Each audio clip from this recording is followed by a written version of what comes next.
Iska Jailani tega menghabisi nyawa ayahnya sendiri, Muhammad Selamat. Kasus pembunuhan yang terjadi di Jalan Pulau Nias nomor 8 Kampung Baru Buleleng ini dipicu gegara kucing.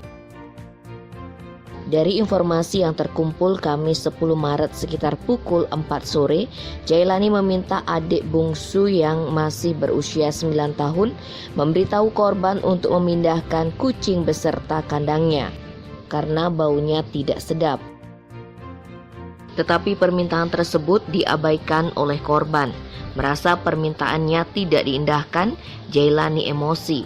Ia mengambil sebatang kayu ukuran 1,5 meter kemudian langsung memukul korban yang tak lain adalah ayah kandungnya sendiri hingga meregang nyawa.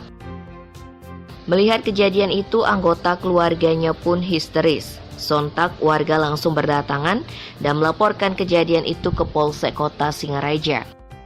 Meski pelaku sempat kabur, tetapi dalam waktu singkat Jailani dapat digelandang ke Polsek Kota Singaraja.